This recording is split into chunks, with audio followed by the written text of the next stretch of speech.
As a content creator, I've always been very much aware of the need for due diligence with everything that I put out. And when it comes to putting out information, I have tried my best to make sure that I verify everything before I put it out. And here's where things are kind of ironic. When it comes to covering the Kylie Rodney case, there's been several instances of content creators putting out videos where they claim to have been contacted by someone close to the case, a deathbed confession, or a close friend of the family, or someone who was at the party. You know, someone who has supposedly contacted them with first-hand knowledge because they have a connection to the family or they were there or something. And with every single one of those, I have cautioned my subscribers when they brought that up and said, look, I'm not going to discuss these things because I can't verify them. This is all hearsay. We don't know if these people are real. Can't be verified. How do we know these people are actually connected with the family? Even to the point where at one point there was someone commenting on a lot of people's videos that was claiming to be Kylie's grandfather. Now, it's easy enough to create an account with any name whatsoever. And I was also cynical about that.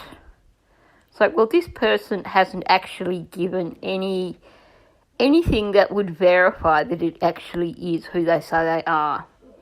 They're just going with a name, and people are going, well, they've got the name, they must be real. So I've been so diligent when it comes to the Kylie Rodney case in terms of that kind of thing. And yet, for some reason, when it comes to the Madeline Soto case, I really screwed up. So, let me explain. So, I put out a video the other day, which you may or may not have seen, where I was talking about a bit of a scandal on, well, I guess you could say scandal. There was a bit of shock on Reddit.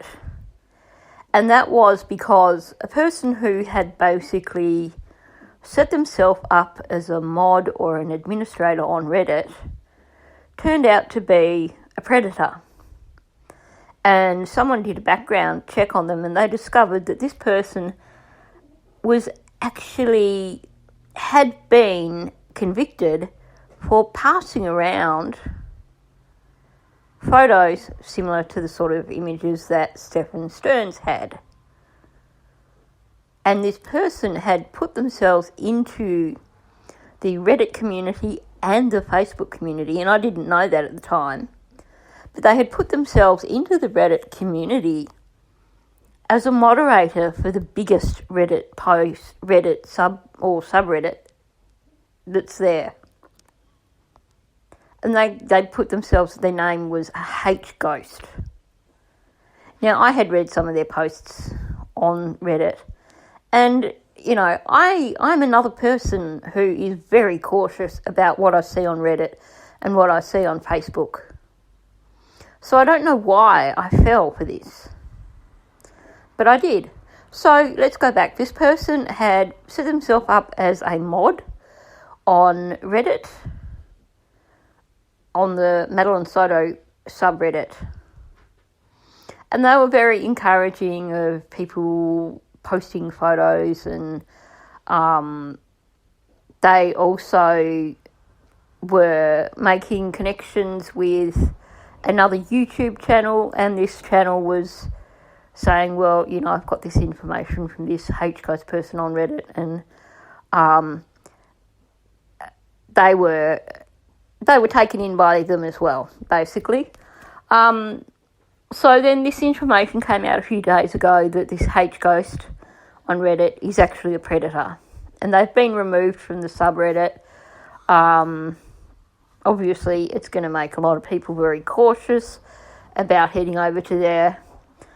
And I had my say in my video about it the other day.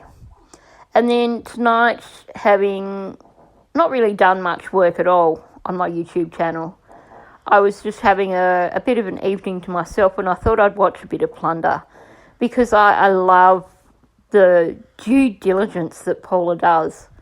She always researches thoroughly. She never puts out misinformation.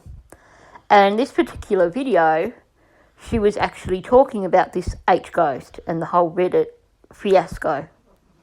So I wanted to hear it from her perspective, thinking that I'd got most of the information anyway.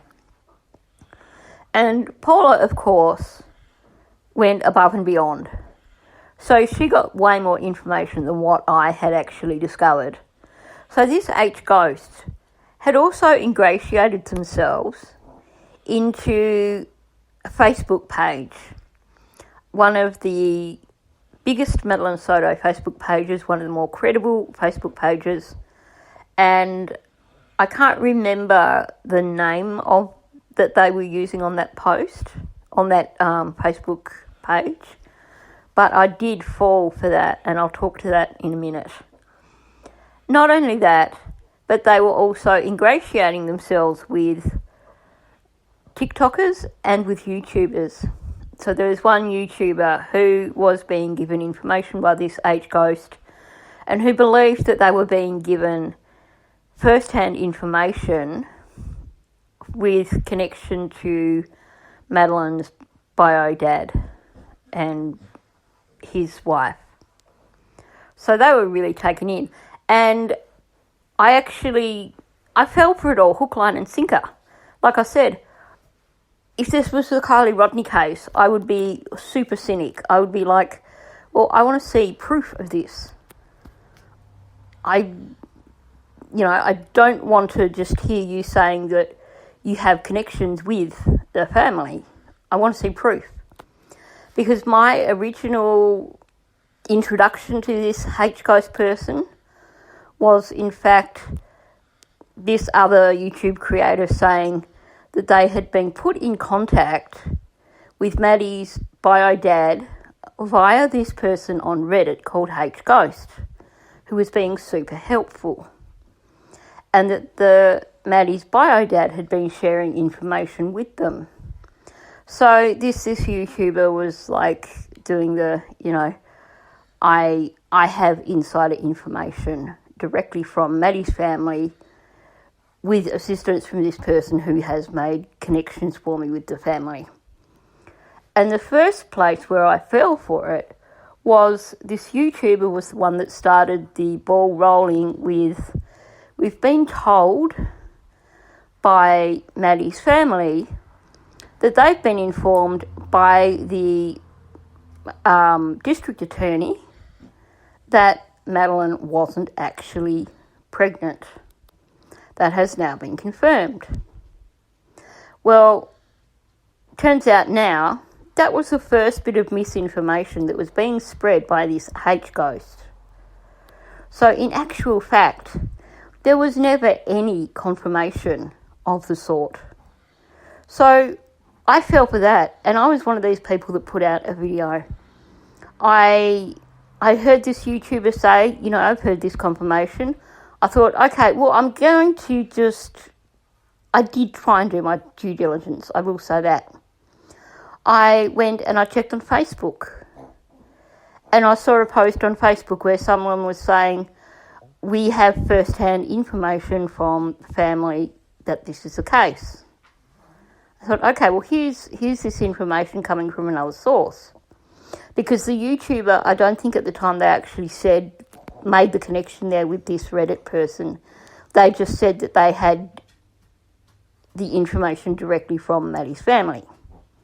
But as it turns out now, they'd actually been given the information from this H-ghost, claiming that the information was directly from Maddie's family. I hope I'm not losing you here. And so I made a video saying, well, look, here's the thing, because I had been one of the people speculating. I had speculated specifically on the fact that Stefan had been on Reddit and commenting on a post where a now removed user had commented that they were worried that they thought they were pregnant. And there were a lot of other things that made me question, like so many others, whether or not Maddie could have been pregnant.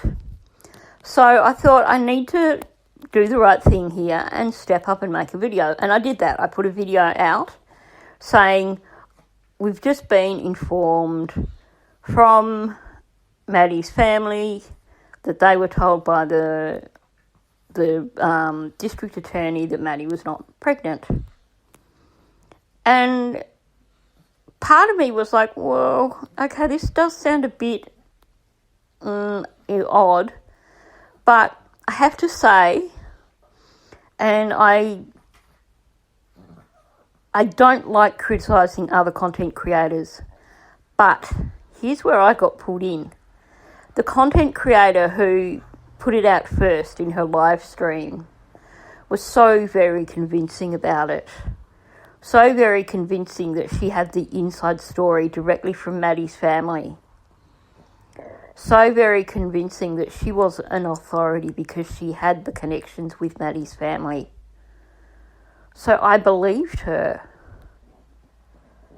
And I hadn't watched her channel much before. And she's someone who's new to me. But she was convincing enough that I didn't even question the validity of what she was saying. She was claiming that she'd just been informed from Maddie's family of this information. She was like, super happy about it, and they've just confirmed that it's okay for me to share this information. So made it sound like, there was all this private talk in the background that perhaps wasn't allowed to be shared, but this was allowed to be shared. So I was totally taken in by this creator and her confidence in the fact that she was being given factual information. So I went out there quite confidently and made my video saying, okay, we were all wrong. So I removed that video because as it stands right now, there is no confirmation either way as to whether or not Maddie was indeed pregnant. So we can put that to bed right now. We cannot say that she was, we cannot say she wasn't. There's a heck of a lot of questions that were raised by detectives that certainly make us question that perhaps she may have been. And it's something that we can continue to speculate on endlessly. But something which I'm just saying it here, and then I'm not going to cover it again unless there is solid confirmation. Now, the next thing that this H-Ghost was behind, and thankfully I didn't do a video on this because to me, I just called bullshit on it straight up. So you would have seen I put out a video earlier this week.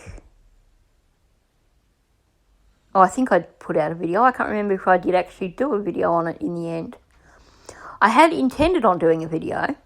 But the story anyway is that the news came out that someone by the name of Tracy had paid a $50 court fee on behalf of Stearns. And everyone was up in arms, like, how dare she? This guy was a predator. This person has 3 children of her own, and she's a nurse. How could she possibly do that? How utterly horrid that someone would do that. Now, I have to say, I was straight up the same, and I was going to really, really lash out at this person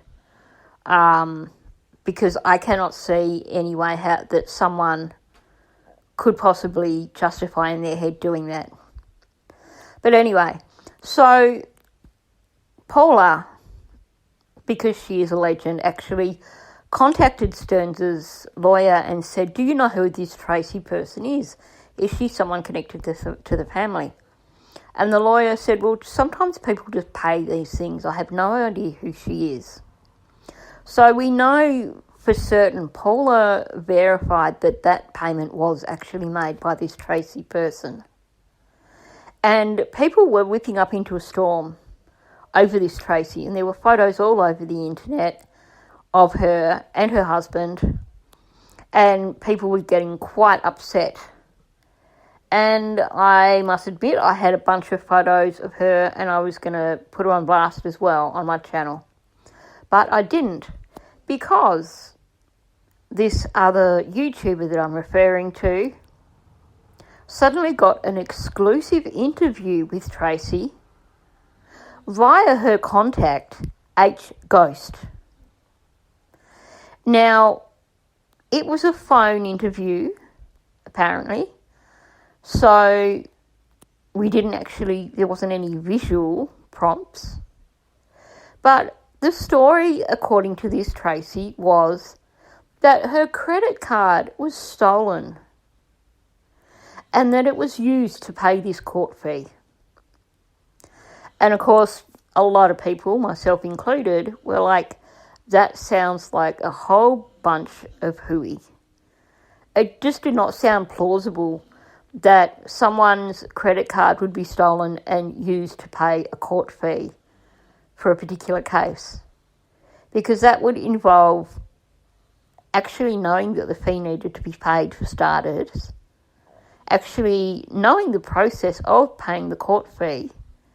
It's not just like going, hey, I've got a stolen credit card here, let's just spend money on stuff.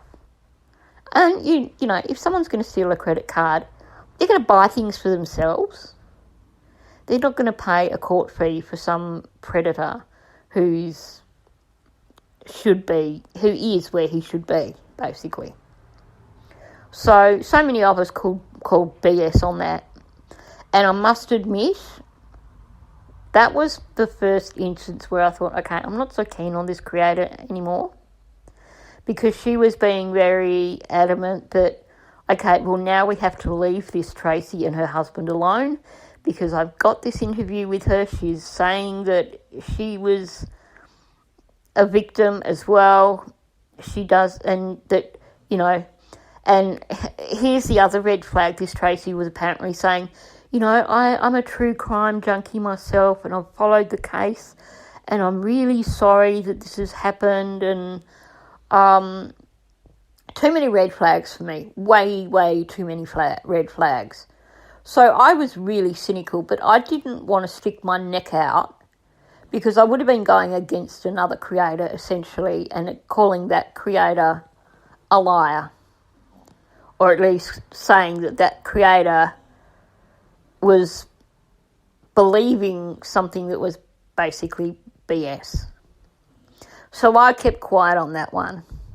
But to me, I was like, I don't believe this story about this woman having had her credit card stolen, and that's the reason why she paid this fee for Stearns. It just does not add up for me at all.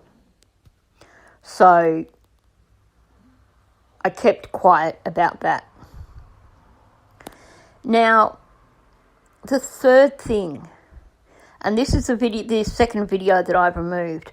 I actually put out a video this morning, and it was titled, like, Who is the Real Maddie, or something like that.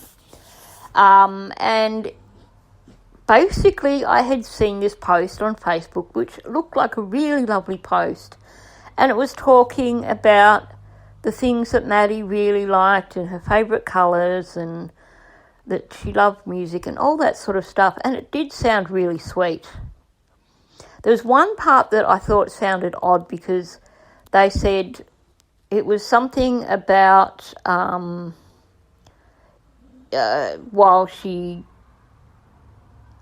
like she came something, I can't remember word for word. Like I said, I've now removed the video. The video's gone, and I had already deleted the images from the post. But it was essentially something that basically said, well, she can be sweet, but she can also be quite assertive.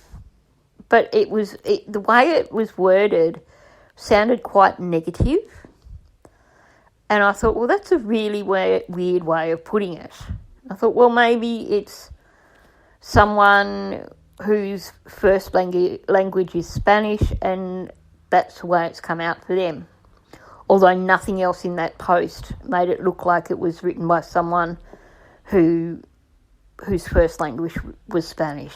The rest of it came across as someone whose first language was English. But the other thing in that post that I had questioned was the claims that Maddie loved volleyball and that she was great at volleyball. Because I knew from the interviews that were done that her PE teacher had said that Maddie didn't like dressing out for PE and that sometimes she struggled with participation.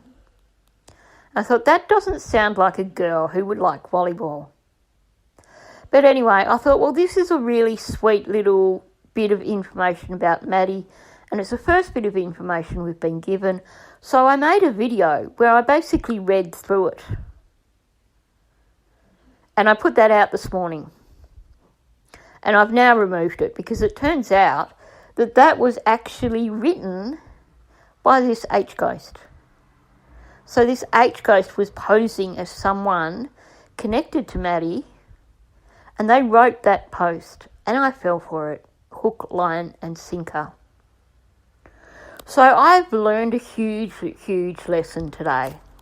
I made a huge mistake, and I'm kicking myself because, like I said, it's not a mistake that I would have made when I was covering the Kylie Rodney case. If you followed me with any of my Kylie Rodney content, you know that I've always steered clear of any of these things that are people claiming to be connected to the family or connected to, they were there at the party, or, witnesses, yada, yada. I've always been super cynical of them, and I've always cautioned everyone else to be super, super cynical. And yet when it comes to Maddie's case, I just fell for it, hook, line and sinker. So I do apologise profusely for putting out misinformation. I feel bad about it, and I feel really embarrassed because I made a huge mistake. I was putting out misinformation that I did not properly verify, and I will be very, very careful from here on in about doing so. And I know part of that is because now I'm normally very careful about checking Reddit and about checking Facebook and getting information from them. But I fell for it because of this other creator again. Because they were on their channel when they were talking about this H-ghost putting them in contact with Maddie's family and everything. And they were saying, these are the good Reddit sites to go to. They are the credible ones to go to. This is the good Facebook page to go to. This is a credible one. And I actually went and I joined those Reddits, those subreddits, because they were recommended by this content creator. And I went and I joined 2 Maddie Soto pages on Facebook because they were recommended by this content creator. So I was taken in by her confidence, which I don't know why I was, because the other creators who've done Kylie Rodney stuff seemed to be just as confident in what they were telling us. And yet I was like, yeah, whatever, show me the proof. So I made a mistake. At the end of the day, I can say, well, I was taken in by this content creator. I was taken in by these posts on Facebook and Reddit. But at the end of the day, I know better. And I should have thought before I put those videos out. I should have done a better job of verifying that information before I put it out. So I do apologise for that. And yes, I have definitely learnt my lesson. Hopefully, this hasn't turned people off my channel. Like I said, I normally am super, super diligent when it comes to researching and verifying everything. And I will be doubly cautious from here on in. So, thanks for listening. If you feel it's worth it, subscribe to my channel. It's okay if you don't want to, having just listened to me admit that I've stuffed up. If you think I'm worthy of it, hit the like button and leave a comment below. Feel free to tell me that I was a fool. I probably deserve it. Just try to be kind. Thank you. Hopefully you'll come back for more.